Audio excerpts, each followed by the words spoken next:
And tonight we are learning more on some breaking news out of Washington, D.C. It is where the White House is now offering buyouts to all federal employees. We're learning that they'll get 7 months of pay as well as benefits if they opt to leave their positions by February the 6th. We'll have more on this later tonight.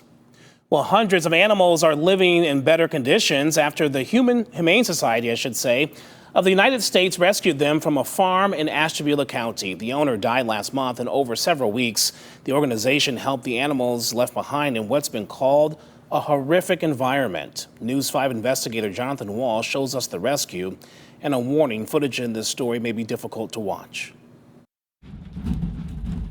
Animals trapped in tiny cages, rows and rows of them. This is what rescuers with the Humane Society of the United States saw in Hartsgrove Township at the Grand River Fur Exchange, a urine and fur farm.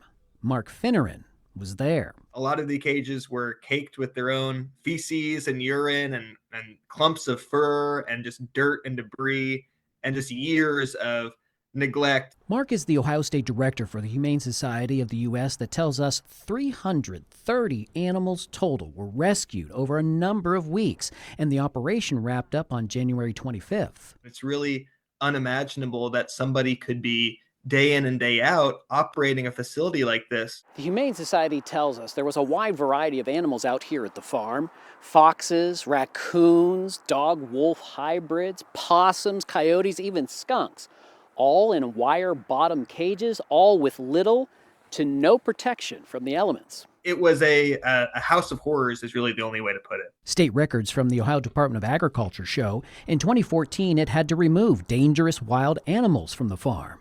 Neighbors tell us in 2006 a bear from the farm got loose. Mark says the animals taken in the past weeks are now with wildlife rehabs and sanctuaries. They are healing and getting stronger. That's the inspiring part, right? Is that there's such a network of folks who are willing to step up in times of need. He tells us laws for these kinds of operations are weak and ready for change. Here in Ohio, our focus is to make sure that a situation like this can never happen again. Something has to be done to make sure we better protect animals that are caught up in these situations. I'm News 5 investigator. Hi, I love you a lot. You're going to be so good. Jonathan Walsh. And we reached out to the Ohio Department of Natural Resources. It says it is also looking into any past violations and citations the farm might have faced.